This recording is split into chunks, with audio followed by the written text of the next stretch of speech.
Good morning, and welcome to the Servant Leader Speaks. This is the 4th day of February 2020. Ali McIntosh with you, and we are going to get started on a very interesting program today. We're going to talk about a lot of stuff.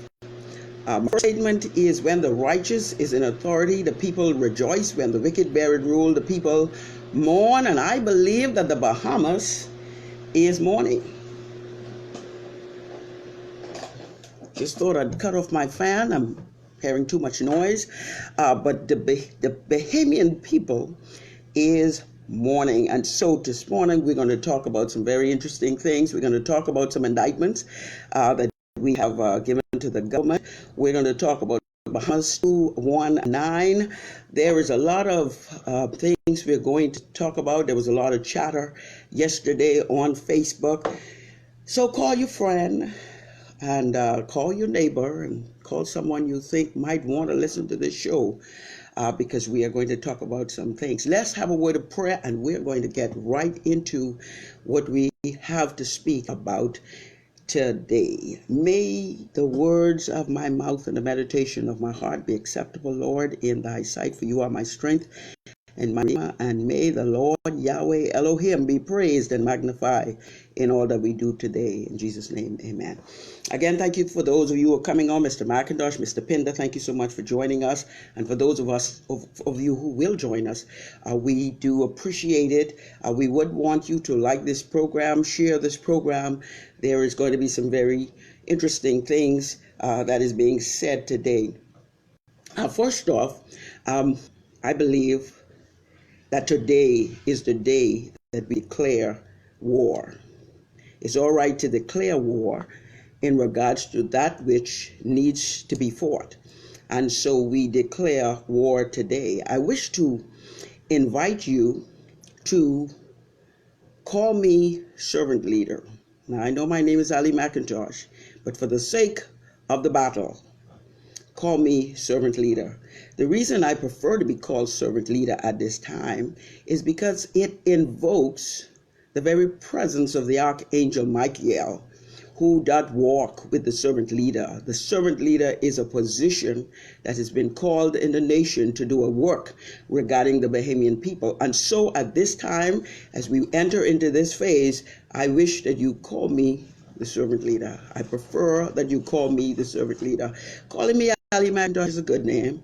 It's a good name. In fact, if I give you the indication of what Ali McIntosh means, it is still a powerful way to go. Ali McIntosh means, Ali means the anointed one, and McIntosh, based on his crest, means chief leader. So if you call me Ali McIntosh, you will be talking about one who's been divinely called forward to be chief leader. So you have choices in this regard, but I prefer the servant leader at this time, because as we enter this work, mandate is upon my life concerning what we must do in the nation. And so I want to go in that direction. If you care, if you don't mind, I would prefer to do that. We do have a work to do in the nation. The nation is now in mourning. We continue to mourn as a result of Dorian, the destruction that has happened in Abaco, in Grand Bahama, and it appears that those who lead us is just taking a stroll in regards to how we reconstruct. It is now 4 months. We are going into the 6th month. Dorian struck on the 1st of September in Abaco. We are now the 4th day of February. And the Reconstruction Authority is now just getting in gear towards small home rebuilding programs. So that means close to 6 months, people have been paying rent, trying to find a way to live, being displaced in the United States, in Nassau, in Eleuthera, in Exuma, in many other places. And so we believe that the work has been going slowly regarding how the Bahamian people in Abaco and Grand Bahama should have been taken care of. So as we go forward,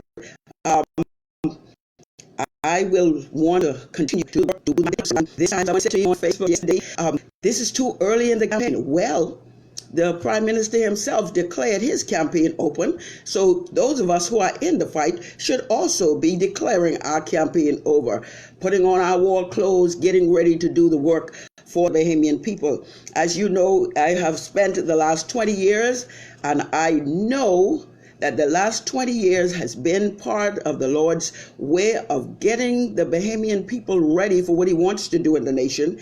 In addition, waiting for the Bahamian people, because clearly they were not ready to give up their parties. They were not ready to walk with God in regards to what it is God wants to do. They were simply glad to go about their way with their regular politics, and they continue in this vein. But I do believe at this time, 2020, a very significant year on the calendar, is now time for deliverance for the Bahamian people. And I stand as a surrogate to declare today that we do, in conjunction with that which the Prime Minister has announced, that he starts his campaign, we are getting in full gear regarding to our campaign for the nation. Several things we're going to talk about today, and I want you to give me latitude because I'm not speaking from text. I'm going right to the crux of the matter, and I will speak from my heart concerning these matters. And so you can go ahead and call someone, let them know we are on the air at this time, and we will talk concerning the things that we believe that God wants in the nation. Before I get there, a lot of people try to indicate that the church or Christianity and politics should not mix, and we should not go in that direction. But I wish to beg different, because obviously over the last 20 years as a intercessor and as a political leader, I have looked to God for wisdom concerning the nation. And so we have done so. There has always been people who believed in this agenda, believed in the agenda that the God of all wisdom, who created wisdom, who himself is both wisdom and love, has declared that not only that he is in charge, he made governance, but that he can contribute to what we do in the nation.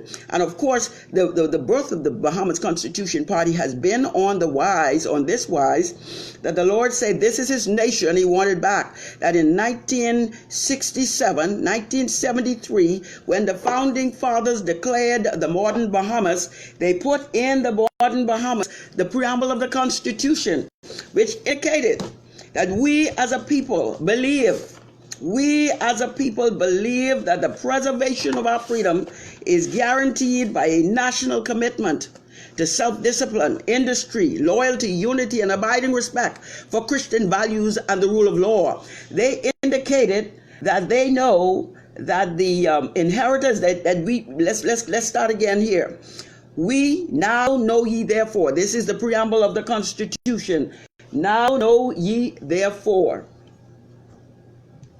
that we, the inheritors and successors of this family of islands, recognizing the supremacy of God and believing in the fundamental rights and freedom of the individual, do hereby proclaim in solemn praise the establishment of a free and democratic sovereign nation, founded on spiritual values, in which no man, woman, or child shall ever be slave or bondsman to anyone, or their labor exploited, or their lives frustrated by deprivation, and do hereby provide by these articles for the indivisible unity and creation under God of the Commonwealth of the Bahamas. Could you give me 1 minute? We have a little noise going on outside. I just want to get them to stop. So just give me 1 minute and we will continue with this very powerful program.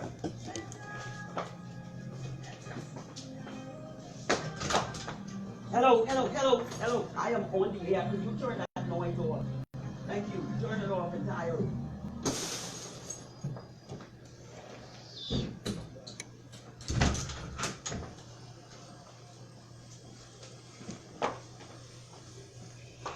Thank you so much. I just had to get some activity that was going on on my property to stop. So I just want to get back to the fact that as a nation, We was founded on spiritual values. The founders of the country, or the founding fathers, they determined that as a nation, this preamble would be part of the guiding principles by which we govern. Part of the guiding principles by which we govern. So I always invoke the mantra of the Constitution, or the preamble of the Constitution, because it speaks to where we should go and how we should govern.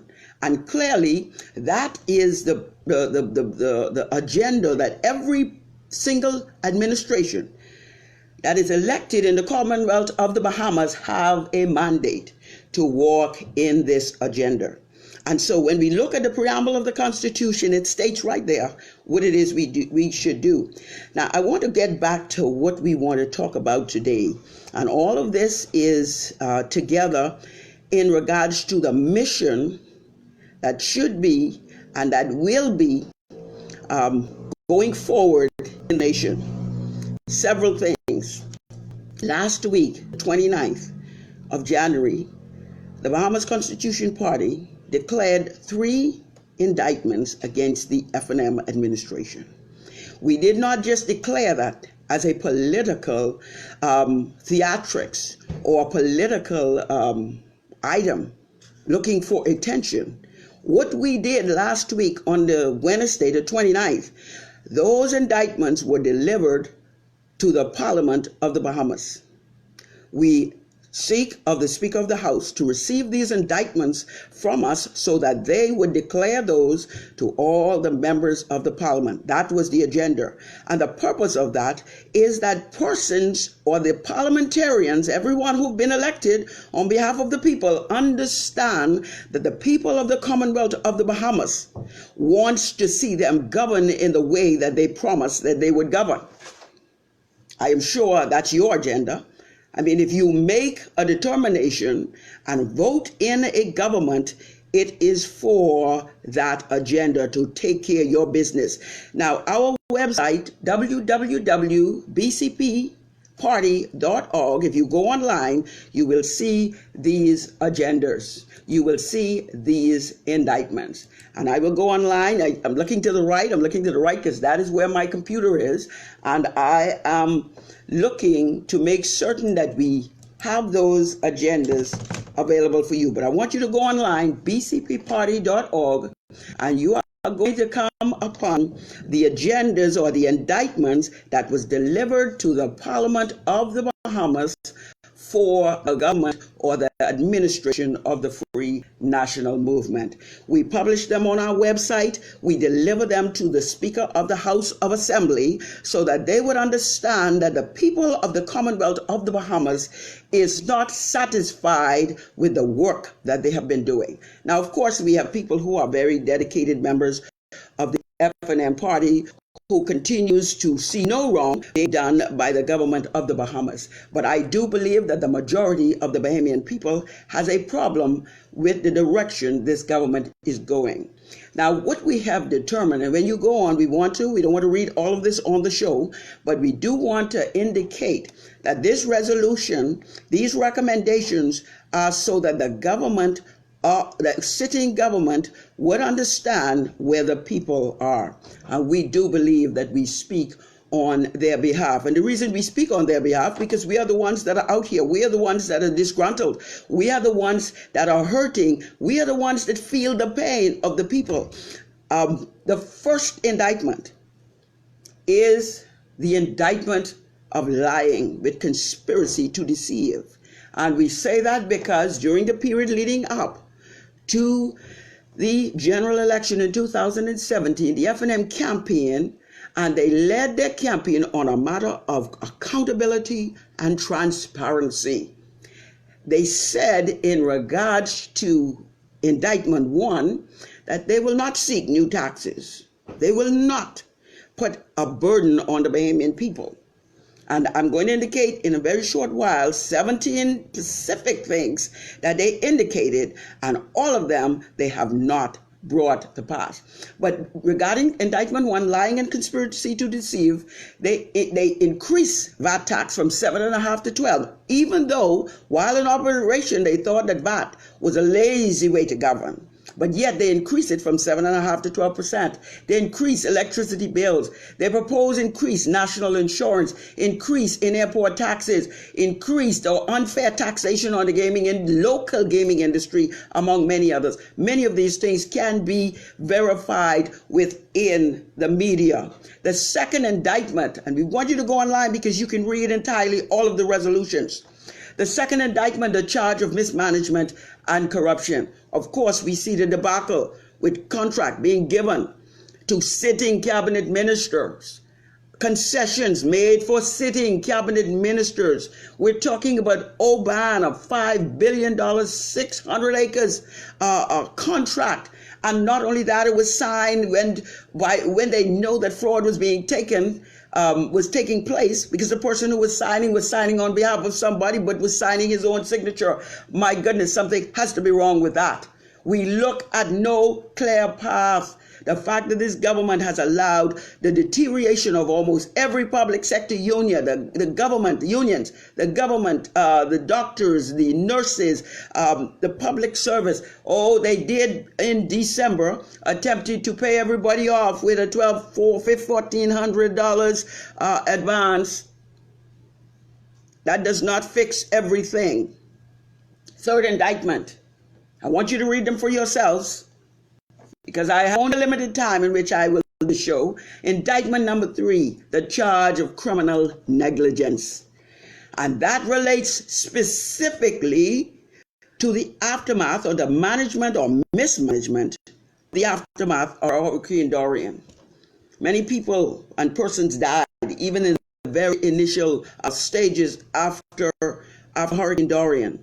The U.S. Coast Guard was able to come and help, and the people of Abaco is continually saying thank you because they saved many lives.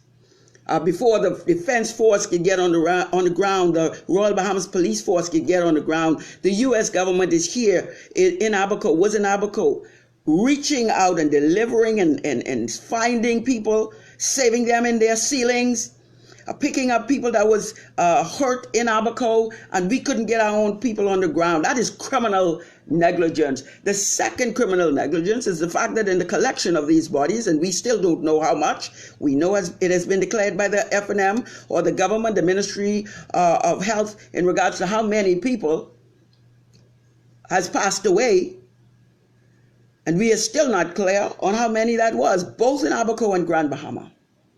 And the other criminal negligence is after 5 months, there's a container with bodies still sitting up in Abaco. A health risk, a health hazard, and clearly the fact that those persons, the remains of those persons, have not been passed to their family and has not been buried. I don't know what excuse that we can use as excuse why it is still, but I believe, according to the work, the indictments by the Bahamas Constitution Party, it is inhumane and unconscionable in two regards: that you will not give the families the bodies or the remains of their loved ones to bury, and the fact that you will actually have dead bodies sitting up on the earth, stinking, rotting in the presence of people. It's inhumane and unconscionable, and that is part of why we charge them with criminal negligence. Now, I know that today the government of the Bahamas is meeting, or the cabinet is meeting, and we're wondering what they are talking about today. What are they talking about? What kind of business are they talking about? That they, and we believe that they should govern, but they should govern in regards to all of us. We are concerned about that, so we want you to go online. There are 2 recommendations in regards to these indictments. One is that an extensive audit takes place regarding all the pledges that were collected for Hurricane Dorian, how it was dispersed, including an external audit of the National Emergency Management Agency with the specific purpose regarding the practice and behavior of the director and all the officials for the purpose of establishing propriety or lack thereof on the part of this administration. That's recommendation number one. And the second recommendation, that a full accounting of all the deceased persons that were collected in Abaco and Grand Bahama in the aftermath of Abaco's Hurricane Dorian, that their whereabouts is declared. We want to ensure, and we put a petition online, and there is over 700 signatures, persons all over the country, all over, Bahamians who have gone all over the place have signed this petition on change.org, that this matter is resolved, that the persons in that container, or the remains of those persons, would be given to their family. I know the government is talking about DNA. I don't know if DNA has to take that long. We're talking 7 to 14 days. So which means if people does not declare that they have family members missing or have declared their DNA, we must move forward. We must move forward. We are talking about dead bodies. We must move forward and bury them. If you do not come forward, and that is to even advise people who might have people who may be lost, missing, presumed dead, or in that trailer, to go ahead and bring forth your DNA if you have not, because we are giving the government an excuse.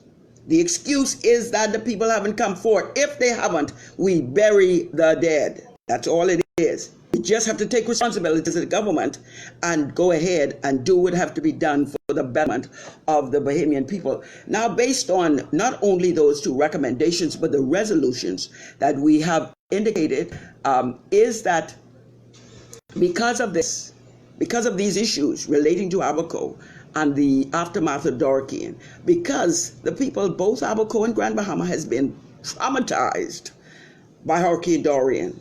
And they've been further traumatized because the work has been going so slowly. We saw a town meeting last week, Wednesday or Thursday.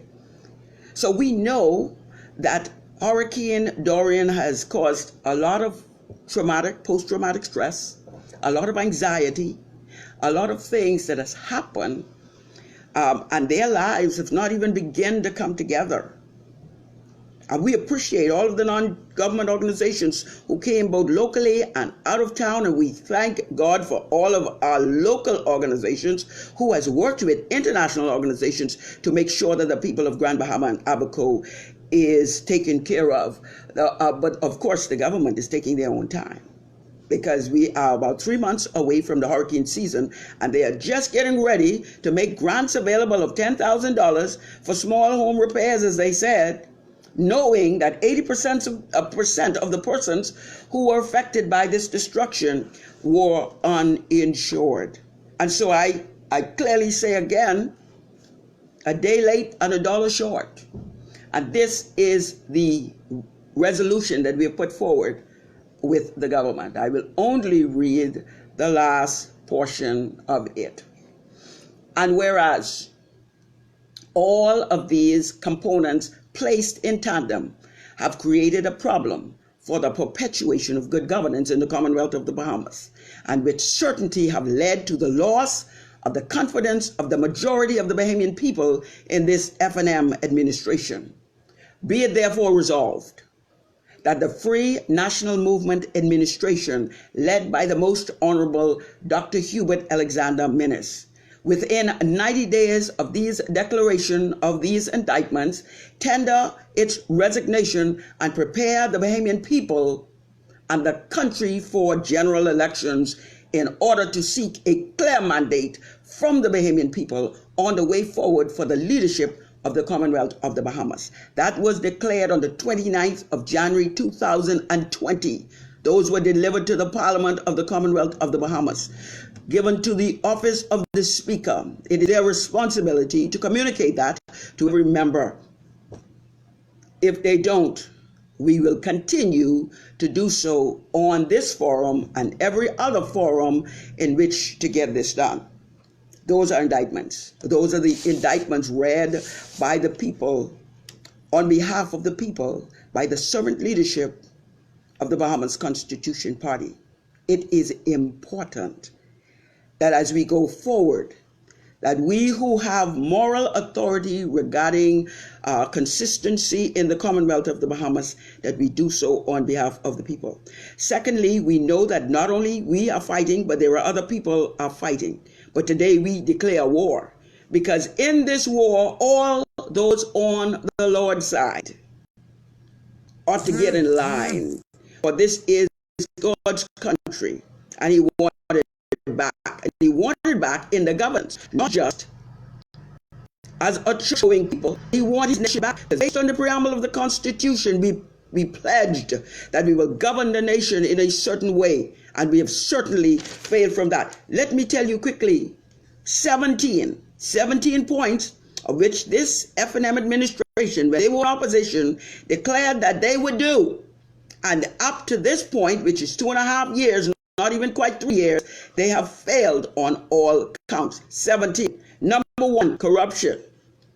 This is what they said in opposition that they would do, or these are indictments against the former administration, but they have failed in all of these. Number one, corruption. Number two, freedom of information. Now we know how that goes, still nowhere. Number three, the Bahamas or Bahamian ownership in economy. Number four, land reform. Number five, disrespect by government for the express will of the people. Youth empowerment. Burdensome access. Number eight, sorry, I wasn't numbering them. Number eight, the educational system and opportunities for Bahamians. Number nine, increase poverty. Number 10, ease of doing business and obstacles to make that happen. Number 11, health care. Number 12, government failure in services of utilities like water and sewage, like BPL.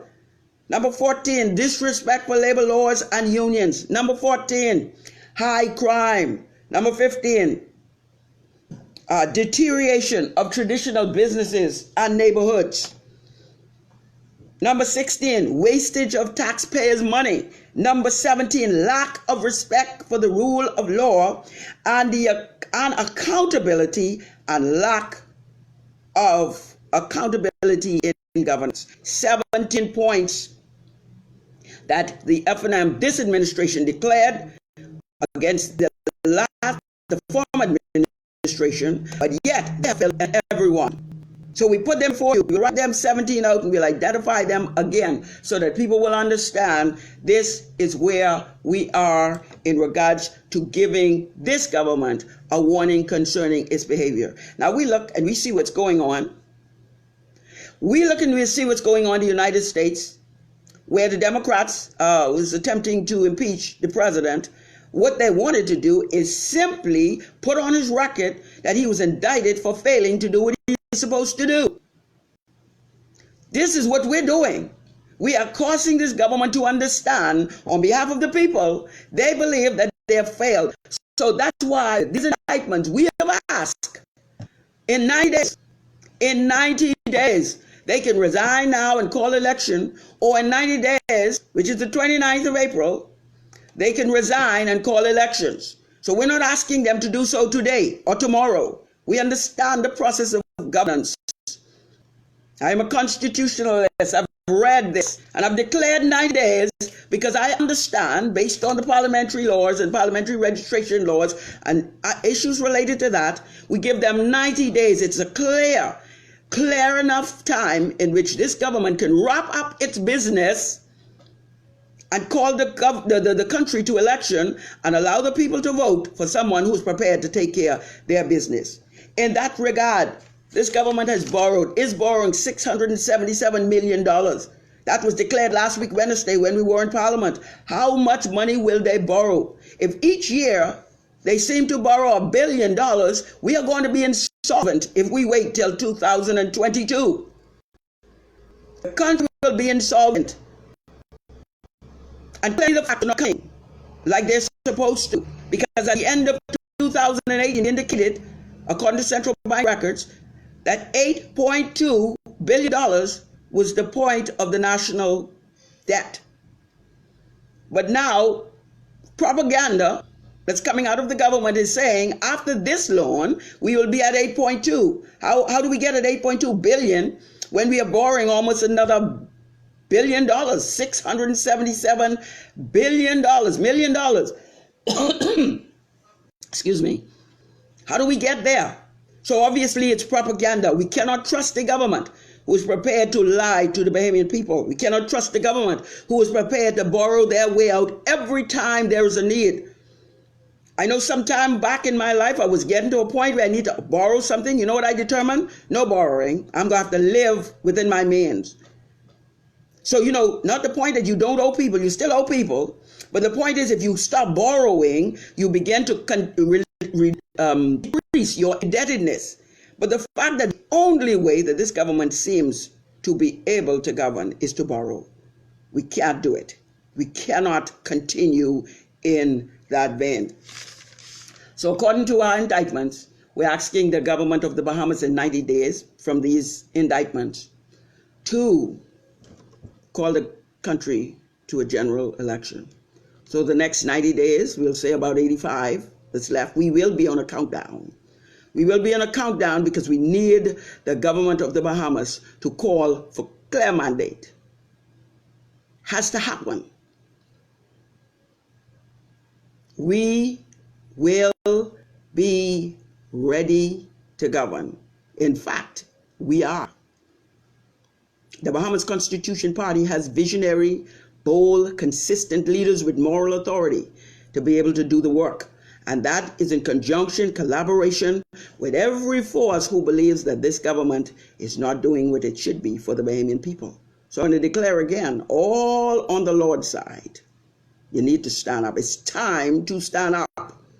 I want to call for people who are prayers, who are intercessors, begin to pray for the servant leadership of the Bahamas Constitution Party. Begin to pray for me, the servant leader, as we declare war. And this is not because we just want to be in power.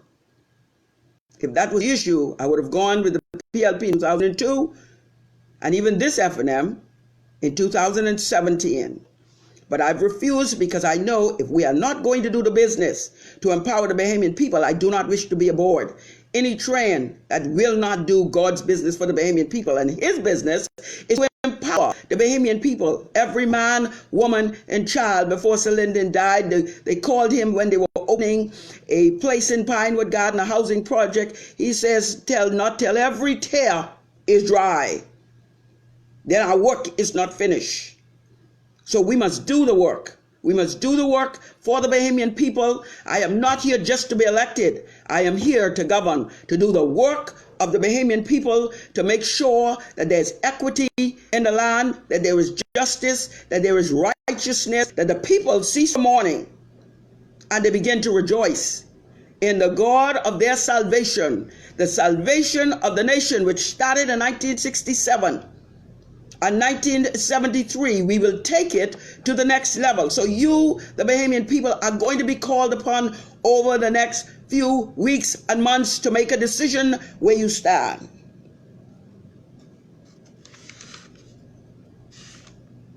You have to be fed up enough. You have to be serious enough. You have to hurt enough. You have to be in pain enough. You have to be at a point where what is happening here is not what you want. Our children are leaving en masse for Canada and the UK. We got children even in China. But they want an opportunity for their life. People don't want to send their children to school, pay $200,000 or $400,000 to give them an education as a doctor, as an attorney, as an accountant, as a scientist. And they're living in other people's country when they want to come home. We must change that. We must speak up for the sovereignty of this nation, for the opportunities that must be for our next generation. That's the mission. That's my mission, all of my adult life, committed to the preservation of the next generation. The Bahamas Constitution Party's motto for this season is Bahamian ownership. We must get Bahamian ownership. All our children, all our scientists and chemical engineers. And I know of a lady, she told me her niece is a PhD in chemical engineering. We need you to come home. I know of people who have PhD and master's degree in scientific subjects, and they need to come home so we can develop natural resources so that the Bahamian people will be taken care of. The level of unemployment is unacceptable. We want nobody. We want everybody that wants a job to have one. We want everybody who wants an education to have one. I began to look at a video where a woman says her little work she was doing, selling little products, I think, on the beach. She sent her child to school, and because a minister stopped her business license, she could not send her son back to school. This just got to stop. Is the Bahamian people ready? Are they fed up enough? I have a friend who says to me, he says, I want to help. And the reason I'm helping is because I have children that I must leave, here. We don't want to die and leave our children without opportunity. It cannot happen. And we are clearly out of time. The Bahamian people is clearly out of town. I've been doing this for 21 years, waiting for the Bahamian people to decide, oh yes, we want what God wants for us. Because usually when you choose against what God wants for you, you usually have to live with the consequences. But now is the time. Now is the time to stand up. Now is the time to say enough is enough. Somebody online has said they're sick and tired, and they're sick and tired of being sick and tired. You ever get there? Have you ever been there? Well, let me tell you something. We got to be tired, and we need to be there. I'm speaking for the people of Abaco. As I said, we have over 700 signatures. The people are just tired. They just want the matters in Abaco to be resolved. People are still waiting for wood. Listen here, the level of money that was collected and the level of poverty that is still existing in Abaco and work. If you're cleaning up one place, that's fine. A lot of people could be in their homes. And we know that 30 days after that catastrophic hurricane in Abaco, we could have had the government, with the money that was collected, put containers of plywood and sheetrock and nails and roofing material on the ground in Abaco and Grand Bahama. I mean, international media is showing that still to this point, the garbage is still places pile up in Abaco, in Grand Bahama, but we can't even get the garbage moved. You got to be mad. I'm kind of settled today in regards to what I'm doing, because I know what my mandate is. I've held on to it because I know we will come to this day where you get tired and sick enough and you say enough with this stuff. Because the work of any government is to raise revenue and not just by taxes. They must be creative.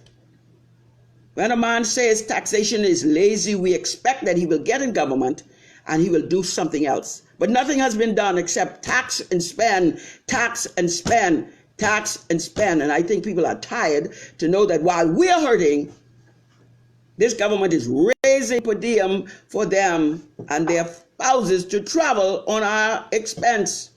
So while we are eating tea and bread, they're having lobster bisque and turf and steak and lobster. I don't eat them, so, I don't get to that. We're tired. Are you tired? Because today we're declaring war. And the war is, are you tired enough? Are you fed up enough? Are you sick enough? The schools in the communities in this country are crying. Moores Island today, yesterday, putting forward that their community is so neglected, that they're crying for someone to listen. Moores Island in Abaco. The students in Harbor Island is crying. The people, I think, in Long Island, so I'm just remembering some of the research that is coming to me. Why don't we have enough teachers? Why? Why don't we? We have the resources. Clearly what is happening is negligence, criminal negligence against the Bahamian people.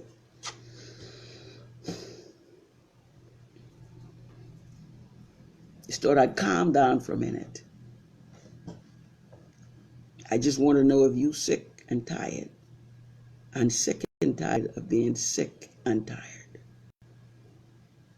Well, 85 days out from our 90-day declaration that we've delivered to the Parliament that we want new elections on behalf of the Bahamian people, we will walk one step at a time to the 29th of April. One step at a time. So I want to say Bahamas 219 is coming. That's just step one. So if you're tired, and you're sick and tired of being sick and tired, thank you, Sister Russell, then we are going to have to step together to get this done. Every step has to be a step in that direction. And we're doing this not for us, but for our children and our grandchildren. We want to give them a future. So I'm joining with my former colleague, who's now become my new colleague, Adrian Francis, and the Operation Sovereign Bahamas in regards to 219. That's their program, but we are joining them in this regard. We told them we had declared, when we met just a couple of days ago, we declared these indictments and we moved forward to the 29th of April. So this was a good fit. This was a good fit for our partnership with Adrian Francis and Operation of Sovereign Bahamas. He has sensed the urgency, and so am I. Of course, we're kind of different. And he's a firebrand. I am a more intellectual constitutionalist. I do have my passion. But we are going to do this for you, Bahamian people. This is not about us. Since this government, since this administration only understand numbers, let us give them numbers. And our first step is Bahamas 219. Be prepared to walk with us of all of these steps, because we are serious about asking this government, making this government, pressuring this government to do what it needs to do to give the Bahamian people what they need, which is a new mandate. Call general elections, resign. Call general elections, resign. Call general elections. If you feel today is too soon, fine, that's fine. We've given you 90 days. We've got 85 to go. But I'm calling upon this government led by the most honorable Hubert Alexander Ingram, Hubert Alexander Minnis, that your time is finished in regards to what you were trying to say to the Bahamian people, because you failed in all 17 counts. Your moral authority has been depleted. Whenever you lose moral authority, there's nothing to say. And the Bahamian people want to hear you say this is where we're going. We can't take 2 more years, at least 7 more years. So we ask, as we wrap up, to join us. Instructions will be forthcoming. But Bahamas 219 is our first step. And we will get it done. And we will do what is right for the Bahamian people. Let me tell you one thing before I wrap up. The Bahamas Constitution Party has a visionary leadership. Cornelius McKinney, our deputy servant leader, our national chairman, Dwayne Hyler, Secretary General Dion Pratt, our trustees. We've intentionally kept it small because we know how the political machineries go. They just want to divide and conquer. But this is leadership with moral authority, leadership with vision, leadership that is prepared to be inclusive and collaborative for those who want to stand on the Lord's side. This is a 21-year agenda for the Commonwealth of the Bahamas. We continue continue to do the work of the country. We continue to do the business of God for the Bahamian people, which is to empower them and make certain that their business is being done. So as get paid, those of you who are wondering, so based on the chatter on yesterday's Facebook, we have declared our time in regards to which we want the Bahamian people to respond, and we want the government of the Bahamas to resign and call new elections. There's nothing wrong with that. When you failed and you don't know what to do, and all you can do is tax and borrow and tax and borrow and spend, you are clearly have lost focus on what it is you're supposed to be doing. That's not the perpetuation of good governance. Not tax and borrow and spend. You have to stop and say, hold a second here, we're clearly going in the wrong direction. So we must get new leadership in this country now, not just in 90 days.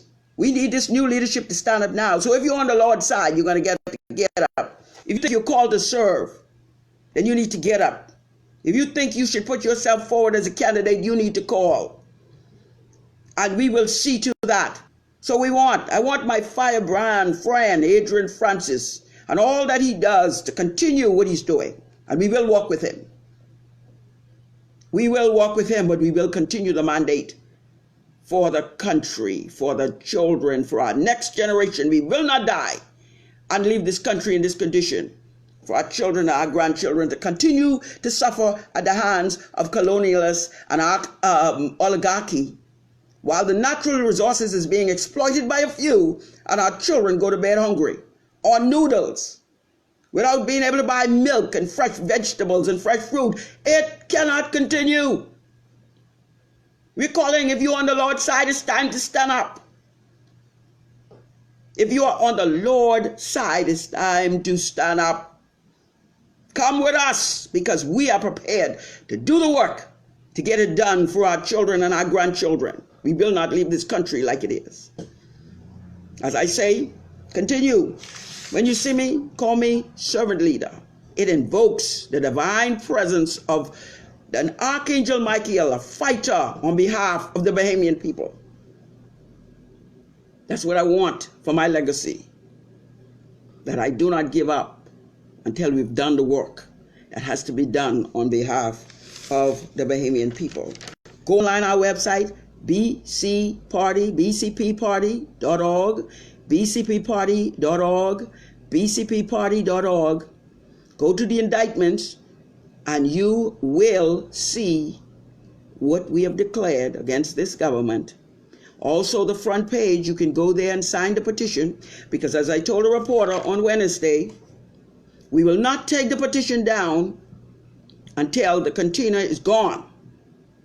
Doesn't matter how many people are signing per day, we will not take it down until the container is gone. So go online our website, bcpparty.org, or go on our Facebook page, sign the petition. We will not take that petition down regarding Abaco and the container of dead bodies that is still sitting upon this earth after 5 long months until it's done. I'm listening to no rhetoric. No rhetoric that it's finished. Well, do it. When you've done it, then I'll stop. So I want you to know as we wrap up that we are consistent, strong, intellectually capable, and emotionally matured. I'm speaking with my entire leadership, and ready to govern the Commonwealth of the Bahamas. We need 39 good, strong men and women who's prepared to stand to fill that parliament. And we will show the country the future. That's what we're about. The Bahamas Constitution Party, we will show you to your future. So thank you for all of you who've come online, those of you who have joined us today. I pray that the blessings of the Lord would be with you and your children and this Commonwealth. That's what it's all about you and your children and this Commonwealth. This is God's country. Let them say what they want. It's God's country, and He wants it back. And he wants it by the hands of people who believe in hope, who know what the future is, who can listen to him for ethical wisdom. And we will do the work to govern the Bahamian people as he would lead, with the cooperation, with the collaboration, with the respect of the Bahamian people. Not just they respect us, we respect them. That what they say is important. So I thank you all for coming online. Remember, Bahamas 219. That's February 19th. Be prepared to move. If you are on the Lord's side, this is your clarion call. Whether you want to be a candidate or you want to walk like those of our founding fathers, our mothers who left their children in the house and came to Bay Street to say, guess what? We need better for our children. And so we say, let's renew that call. Let's get there. I'm prepared to do so. I've been given a divine mandate. And I've been given a mandate by the founding fathers before they left the earth. Linden, Pindling, Sarandal, Fox. Do not stop until we get back to where it is we need to go.